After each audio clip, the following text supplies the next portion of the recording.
नगीन की हालत पहले से बहुत ज़्यादा ख़राब है। रो रो के बुरा हाल कर लिया उसने। ना कुछ खा रही है, ना कुछ पी रही है, ना किसी से बात कर रही है। उसको किसी नफ्सियाती डॉक्टर के पास ले जाएं। अरे तुम अपने दिमाग का पता कराओ। जब मर मर के बिरयानी में से एक आलू निकला है, खाने के लाले पड़े हुए हैं और तुम्हें खर्चों की सोच रही है। कुछ अंदाजा है तुम्हें ये नफ्सियाती डॉक्टरों की फीसें कितनी होती हैं? अरे तुम बहन हो उसकी, समझाओ उसे। जो होना था वो हो गया। जो सुल्तान ने उसे धोखा देना था दे दिया, भूल जाए। अरे अनवर तो आज भी उससे शादी करने के लिए तैयार है। अम्मा आई थी उसकी आज मुझसे रिश्ता मांगने। अम्मा कैसी बातें कर रही हैं आप? मेरी बहन अभी इतने सदमे में है, ऊपर से अनवर एक नंबर का छठा हुआ बदमाश। अरे नगीन को बहुत चाहता है वो, और आज तक बैठा हुआ इंतजार में उससे शादी करने के लिए। और तुम्हारी बहन को तो खुश होना चाहिए कि इतनी बदनामी के बावजूद वो उससे शादी करने को तैयार है। नखरे काहे के हैं भाई?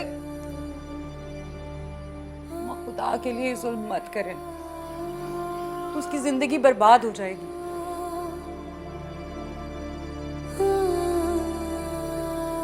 ये जिस बात का इजहार ना बाद में करना, क्या बर्बाद हो जाएगी? उसकी जिंदगी की बर्बादी में उसके अलावा और किसका हाथ है भाई? हमने क्या किया है? कुछ किया हमने? दुआएं दी, भलाई चाह रहे थे। किस हकीम ने कहा था उसे कि उस अमीरजादे से चक्कर चलाए? टके के होके रह गए हम। ये आलू एक बिरयानी में, वो भी कच्चा। अरे शुक्र कर आलू वाली बिरयानी भी मिल रही है, कम बहुत ये भी ना मिलती।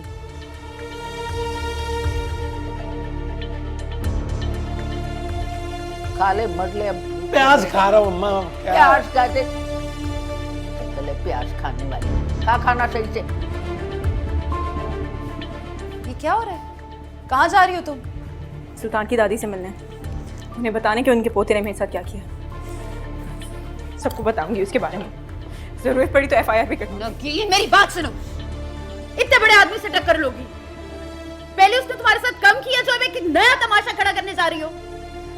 मुझे किसी की कोई परवाह नहीं। नगीन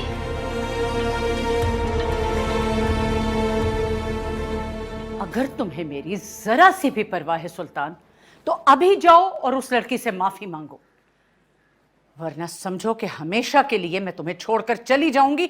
मेरी सूरत को तरस जाओगे तुम। एक गैर लड़की के लिए आप मुझे छोड़ के जाएंगी? वो लड़की जिसके बारे में आप कुछ जानती तक नहीं है।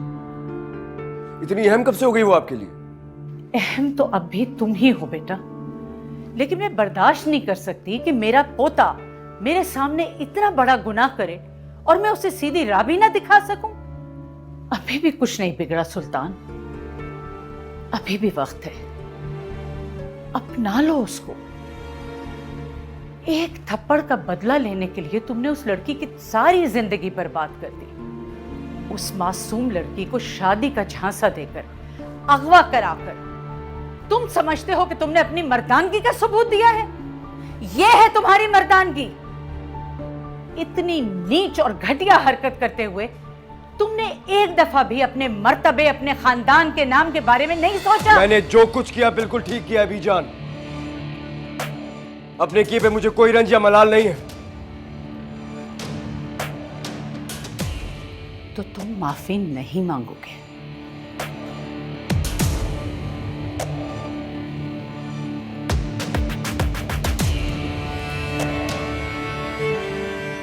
नहीं मांगूंगा। खुदा की लाठी बेआवाज होती है सुल्तान, डरो उसके कहर और गजब से। मैंने कुछ गलत नहीं किया बीजान, ये नगीन को सोचना चाहिए था। कितना प्यार किया मैंने उससे, पागलों की तरह उसकी एक झलक देखने के लिए बसों में सफर करता रहा। और उसने क्या किया मेरे साथ? सारे शहर में मेरी इज्जत का तमाशा बना दिया उसने। मेरी मोहब्बत, मेरे जज्बात सब मिट्टी में मिला दिए उसने। आपको अब भी उस लड़की की फिक्र हो रही है ज्यादा?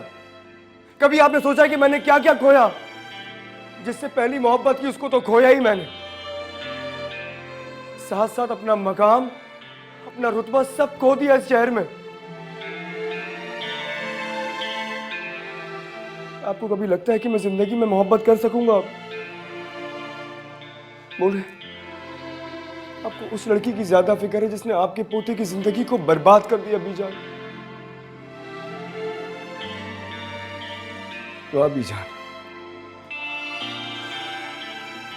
मैं इतना बुरा नहीं हूं, मैं इतना बुरा नहीं था। उसने बहुत बुरा किया है मेरे साथ। अब मैंने जो कुछ भी किया, मैंने जवाब दिया है उसे। और अगर किसी को लगता है ना कि यह गलत है, तो फिर गलत ही सही। सुल्तान,